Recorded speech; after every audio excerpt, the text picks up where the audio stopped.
Today on Locked On Rockies, well, that could have gone worse.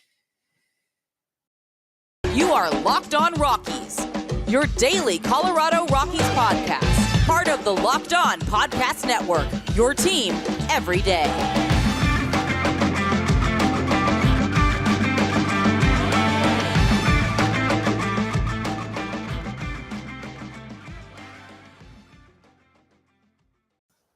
Rock on Rockies fans, Paul Holden here from the Locked On Rockies podcast, bringing you your daily Colorado Rockies podcast right here on the Locked On Podcast Network, where you can find your team every day. Thanks for making us your first listen of the day. Who am I? I'm your Rockies fan extraordinaire, Paul Holden. Been following the team all my life and been bringing you your daily Colorado Rockies podcast for about 2 years now. Today's episode of the Locked On Rockies podcast is brought to you by BetOnline. BetOnline has you covered this season with more props, odds, and lines than ever before. BetOnline, where the game starts. And today on Locked On Rockies, we're going to kind of try to piece together at least some of the positives of yesterday's game and kind of take solace in the fact that the way that game started, it could have been a lot worse for the Rockies yesterday. And I also saw a video and a clip of a video about that dude that goes around and gets baseballs from all the parks and how the fan experience at Coors Field was bad because the usher told him that he can't go up there and chase home run balls in seats that aren't his. And I want to dive into that because I think that's a little interesting thing too. But let's start with on the field. And again, I think the thing to focus on and the thing to kind of be excited about there is Ryan McMahon continuing to play good baseball for the Rockies. This is something that should be encouraging. I know it's too little too late for the Rockies in terms of overall big picture stuff, but it does make you encouraged again to see what Rymack is capable of doing and what Rymack is, who Rymack is. He is this player that can take the best in the biz deep, and he is this player that can make great defensive plays. I'm really hoping that this year was just one of his, was his down year, was his slump year, or was the weird year for him to start. And then coming into next year, he becomes a little bit more complete, a little bit more understanding of himself and his role and what's expected of him on this team as somewhat of a leader. You're not going to see Ryan McMahon necessarily be the most vocal leader for the Colorado Rockies, but he is someone that is going to be a name that Rockies fans and people know when it comes to discussing and following the Rockies. And so to see McMahon go out there and do what he did last night was good. Again, it's one home run. He went 1 for 4. That's not anything good, but he was able to take down one of the best in the business, gets himself another hit after going hitless there against the Rangers in that series there.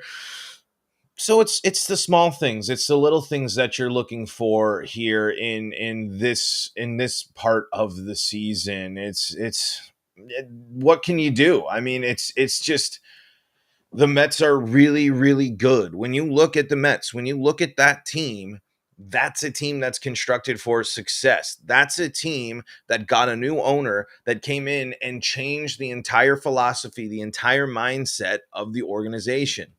The Mets obviously are in a big New York market, but I think that the Rockies could really learn a lot from the Mets. I mean, it would take drastic change. It takes a team with a much deeper history than the Rockies to have such, for the loyalty and stuff. But it's interesting because the Mets, long history. They even have the moniker of gonna Met. There's a verb for messing up that's associated with the Mets, and now it kind of feels like the Rockies are going to be turning into that verb. But now the Mets are a powerhouse. They're a team that not only can pitch, but they can hit. We saw what happened in that third inning. I mean, the Mets didn't do a ton against Rockies pitching. Honestly, Feltner there, the 3 runs was really the most you can afford to give up against the Mets with DeGrom on the mound, because I think he's now gone 36. What I see? Yeah, I think a tweet I saw yesterday, 36 straight starts now where DeGrom hasn't allowed more than 3 runs. Nuts. Absolutely nuts. Something like that. When you're kind of matching up like that, if you're the front office, if you're the Rockies, you got to see that and kind of learn from that team. But man, the Mets in that bottom of the third inning, It's Alonso, it's Lindor, it's just putting things together. I mean, he was doing everything. It was those 2 outs. Rockies and 2 outs seems to be really, really tough this year. But man, it could have been rough. I mean, DeGrom was, man, he is something else. Watching that guy pitch, he is one. It feels like he is one of the most elite pitchers I have ever seen. I mean, I'm trying to think about other times that I watch, and I've been blown away by just the sheer dominance on the mound. I think Kershaw's been there a few times as well. We've seen Clayton Kershaw absolutely dominate. I'm just trying to think of other pitchers. Madison Bumgarner maybe in some stuff, but not in the same way as a DeGrom, where it's the pitches are unhittable. I mean, these are the best Rockies hitters. It was how do you even approach that pitch? How do you even get into the right mindset to approach something like that when so many pitches start at your head and break into the bottom of the zone on your hands? Such elite pitching, and to have Scherzer now in that lineup. Rockies coming up here again with another a tough pitcher tonight as well. Mets are good, but again, you take solace in that the fact that the Rockies kept it close. It could have gotten with how bad the game at Coors was before with DeGrom on the bump. Yeah, things could have been a lot worse. But the big highlight there again, Ryan McMahon's big home run, some nice defense there as well. But something to keep in mind with the Rockies here, and this is from Manny on MLB on Twitter here. The Rockies face Chris Bassett tonight and Max Scherzer on Sunday. In between, they get Regis Jesuit alum David Peterson at a 3.44 ERA over 83 and 2/3 innings this season. It's going to be a long weekend for Colorado and could very well leave Queens 21 games below 500.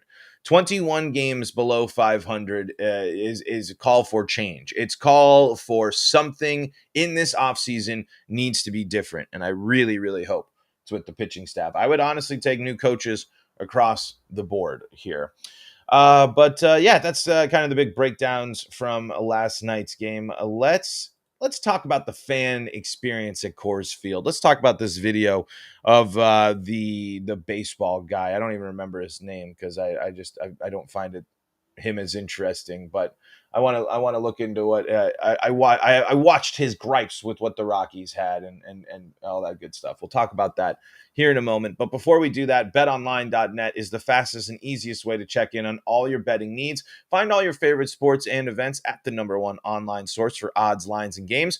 Find reviews and news of every league, including Major League Baseball, the NFL, the NBA, the NHL, combat sports, esports, and even golf. BetOnline continues to be the top online resource for all your sports wagering information, from live in-game betting, scores, and podcasts. They have you covered. Head to BetOnline today or use your mobile device to learn more about the action happening today. BetOnline, where the game starts.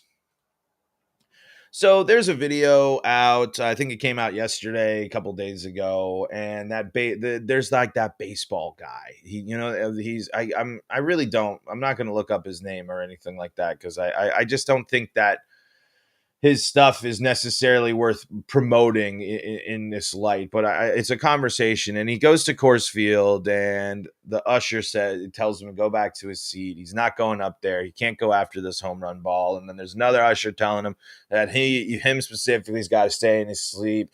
And he tells them it's a big L for the fan experience. And then there's some people freaking out like, the Rockies need to do something about this. Here's the deal, folks. This guy's a 40-year-old dude or something trying to get into the stands anywhere he can. He moves around the ballpark so he can get in position to make sure that he is going to get home run balls by any means necessary. He will take them from kids. He will box out kids. There's plenty of videos of this guy basically doing anything in his power to make sure that he gets these home run balls or these baseballs, and he's made a whole career out of it. And good for him. I mean, it's a unique thing to do. But listen, if you're going to throw a hissy fit because you're not being allowed to go chase home run balls in different sections and the ushers actually want you to sit in the seat that you paid for, and you're going to go on the internet and put the Rockies stuff all up there and put it all on blast and all this stuff, you just have to realize kind of how ridiculous of a mindset that is. And then to say the fan experience at Coors Field is the worst and this is what people are going to expect. Dude, everyone's calling him out on Twitter already for it. The Rockies have a great fan experience. That's the whole reason why people go. They're certainly not going. Most of the time, they're not going to watch the actual baseball. They're going because the environment of Coors Field, the area of Coors Field, the amenities of Coors Field are all very much tailored to making sure that you, the fan, are there to enjoy yourself and spend money. There's restaurants, there's bars, there's plenty of things. And just because this guy isn't able to go freely run around and get any ball or any opportunity at any home run ball that he can, is ridiculous. And then he's got a film. He wears a GoPro on him on going and chasing all these things. It's just like, listen, man, you're overstepping some of the boundaries of fandom anyway, and you're kind of getting in the way of one of the good traditions of baseball. Like, you shouldn't be upset that you're not able to go and track down every single home run ball and all that stuff and get into these sections and get to areas that you didn't pay to sit in. Maybe he pays to sit in certain areas. Maybe he buys multiple tickets so he can bounce around and be there.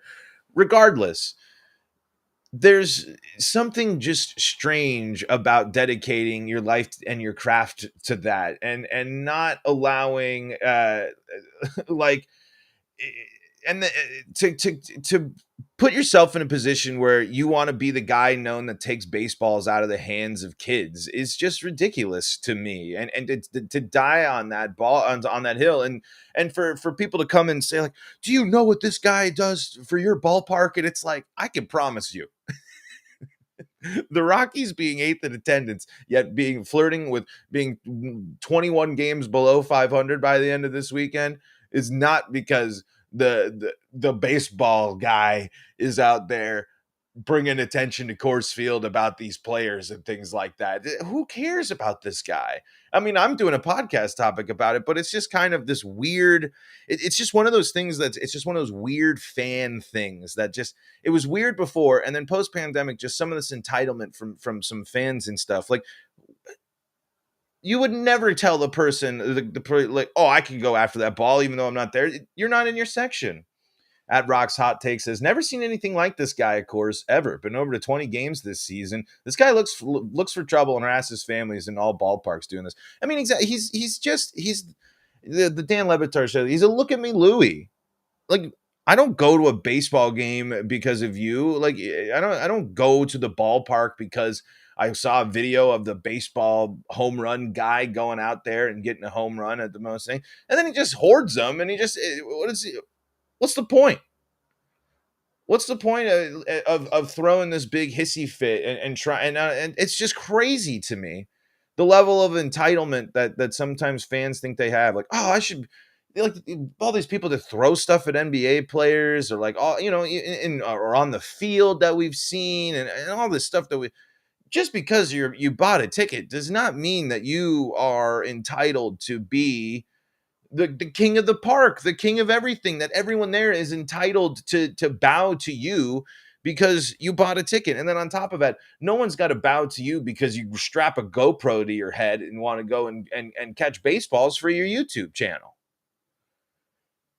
Sit where like, I mean, listen, we've all done it. Go around the ballpark, sure, but don't sit there and call out these security guards who are spending their summers standing up and calling out these people and making this big hullabaloo because you didn't want to sit in your section. And then to go and put on your YouTube channel the fan experience is an F, when you just know that's not true. It was just a very, like, clickbaity thing that he got to go and call out some things and have people be like, oh, we're sorry for you. We're sorry you were told to follow rules at an establishment. Like, come on, man. Playing the tiniest violin for this guy, and he's sitting there trying to make it seem like it's some big deal, like the Rockies and Coors Field have betrayed the fan. The Rockies have betrayed the fans in a lot different ways than not allowing baseball guy to go and get baseballs. They've done that by gutting this team, by putting this team out there and saying it's playoff caliber, and they're still leading in attendance. I can assure you the Rockies don't owe this man an apology.